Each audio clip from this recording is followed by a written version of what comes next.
తెలియజేశారు. మనం తెలుసుకోవాలి. మందిరానికి వెళ్ళిన తర్వాత ఆ పాస్టర్ గారు అందరూ ఇస్తున్నారు కదా, వాళ్ళు బియ్యం బత్త ఇస్తున్నారు, వాళ్ళేమో కర్రీ ఇస్తున్నారు, వాళ్ళేమో కూరగాయలు ఇస్తున్నారు, వాళ్ళేమో 1,00,000 ఇస్తున్నారు, వాళ్ళేమో 50,000 ఇస్తున్నారు, వాళ్ళేమో 1,000 రూపాయలు ఇస్తున్నారు, వాళ్ళేమో 100 రూపాయలు ఇస్తున్నారు. మరి మీరేమి ఇస్తున్నారు అని మీరు అనొచ్చు. అంటారంటారా? హల్లెలూయా. నా ప్రాణమున్నంత వరకు మట్టిలో చేరే వరకు, నా ప్రాణమున్నంత వరకు మట్టిలో చేరే వరకు ఆరాధించదు యేసు రాజా, నిన్నే ఆరాధించేదా, ఆరాధించేదా, ఆరాధించేదా, ఆరాధించేదా, ఆరాధించేదా, నా ఊపిరి ఉన్నంత వరకు మట్టిలో. హల్లెలూయా. దేవుడు మమ్మల్ని ఏం కాపాడుతాడండి మీరు అనొచ్చు. హల్లెలూయా. ఆయన అన్యాయస్తుడు కాదండి. ఆయన మీద ఎవరైతే ఆశపడి ఉంటారో వారినే ఆయన దృష్టించుతుంటాడు. ఏం చేస్తాడట? దృష్టి అనగా చూస్తాడు. ఆనందులో భక్తి ఏంటో, ఆనందులో విశ్వాసం ఏంటో, ఆనందులో సంఘానికి వచ్చినటువంటి సంఘస్థుల విశ్వాసం అంతా కూడా ఏంటన్నది ఆయనకి అన్ని కూడా తెలుసు. దేవునికి స్తోత్రం.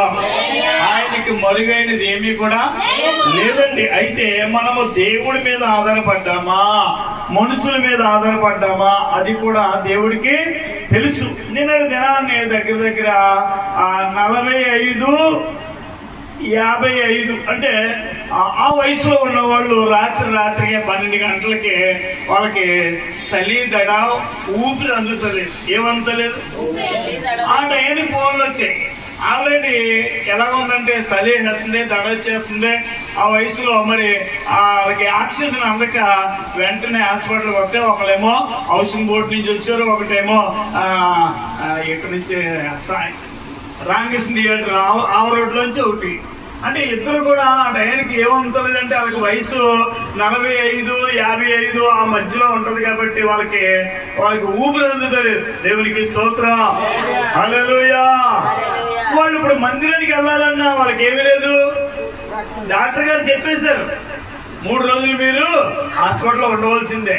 వాళ్ళని ఆక్సిజన్ పెట్టేసేసి ఏం చేస్తామంటే మొత్తం మీద బెడ్ ఎక్కిస్తాం. దేవునికి స్తోత్రం. మనము కాళ్ళు చేతులు అరికాలములకు నడినెత్తి వరకు ఆరోగ్యంతో దేవుడు ఉంచాడు అంటే అది దేవుడి యొక్క ఉచితమైన కృప. హాస్పిటల్కి వెళ్తే తెలుస్తుందండి దేవుడు అంటే ఏంటో. హాస్పిటల్కి వెళ్ళక ఆడెంత ఈడెంత ఆమెంత ఈమెంత అని చెప్పేసి మనం ఎవరిగిపోతున్నాం. దేవునికి స్తోత్రం. ఏమీ లేనోళ్ళు కూడా అంటే 4 లక్షలు, 1,00,000, 2 లక్షలు, 50,000 ఎంత ఖర్చు అయినా సరే ఇచ్చేస్తున్నారు కానీ దేవుడికి మట్టికి భయపడతలేదు. దేవునికి స్తోత్రం. భయపడుతున్నారా చెప్పండి? భయపడితే క్రిస్మస్ ఇక్కడ ఖాళీ ఉండదండి, మందిరం ఖాళీ ఉండదు. హల్లెలూయా. మందిరము ఖాళీ ఉండదు. హల్లెలూయా. ఇక్కడ గంగమ్మ జాతరలో ఉండవు, రప్పాలు ఉండవు కాబట్టి ఇక్కడికి ఏమంటే రాలేదండి. యేసు ప్రభు దగ్గరికి రావాలంటే చాలా అడవుళ్ళు ఉండాలి. హల్లెలూయా. చెప్పండి ఏంటంట? క్రిస్మస్ పాటలు డాన్స్లు ఏమంటే అయ్యి ఉన్నాయనుకోండి, పులోమని వచ్చేస్తారు తొండలుగా జనాలు. ఇక్కడ ఏమి లేవు చెప్పండి? జాతర లేదు. హల్లెలూయా. యేసు ప్రభు వారు కూడా ఈ లోకంలో ఆయన బోధించేటప్పుడు జాతరలు ఏమి లేవండి. ఆయన ఉన్నట్టుగా చెప్పుకుంటూ పోయాడు. ఈ మధ్యలో ఏమైందంట, ఆ డెనామినేషన్ ఈ డెనామినేషన్ ఎక్కువైపోయి వాళ్ళు ఎలా చేస్తున్నారండి, వీళ్ళు ఎలా చేస్తున్నారండి, వాళ్ళు మనం తగ్గకూడదు, తగ్గేదే లేదంటున్నారు. ఏంటి క్రిస్మస్ చేయడానికి మన సంఘస్థలు అసలు తగ్గేదే లేదంటే ఇలా కట్టినారు వాళ్ళు. హల్లెలూయా. సినిమాలు కూడా తీసుకొచ్చేస్తున్నారండి చర్చిల్లోకి. ఎందులోకి? హల్లెలూయా. మనము ప్రభువుని ఆరాధించేటప్పుడు ఆత్మతోనూ సత్యముతోనూ ఆరాధించాలి. ఏం చేయాలమ్మా? ఆత్మతోనూ సత్యముతోనూ ఆరాధిస్తే దేవుడు ఆరాధనకి యోగ్యుడు. హల్లెలూయా. హల్లెలూయా. మత్తయి సువార్త 2వ అధ్యాయము 10వ వచనం. బైబిల్ ఉన్న ప్రతి ఒక్కరు కూడా తీసి చదివి ధ్యానం చేయండి. మత్తయి సువార్త 2వ అధ్యాయము 10వ వచనం.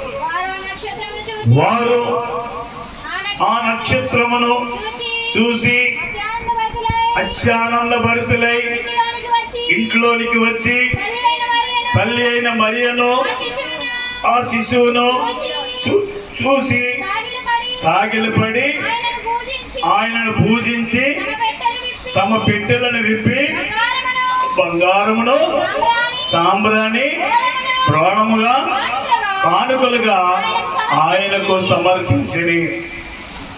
ప్రార్థన చేసుకుందాం.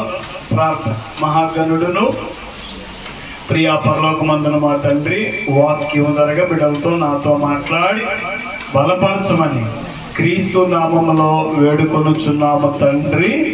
ఆమేన్. హల్లెలూయా. వారు ఏం చూశారట? ఎవరు చూసిన వాళ్ళు? అమ్మా, జ్ఞానులు. హల్లెలూయా. చాలా తెలివైన వాళ్ళండి జ్ఞానులు అంటే. వారు ఆ నక్షత్రమును చూసి అత్యానందభరితులై ఇంటిలోనికి వచ్చిరి.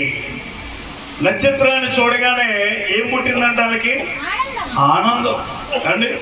ఆనందించండి అందరూ, ఆనందించండి, ఆరాధించండి అందరూ, ఆరాధించండి. హల్లెలూయా. ఆనందించాలట. ఏం చేయాలట? ఆరాధించాలట. దేవునికి స్తోత్రం. అందరికీ హల్లెలూయా.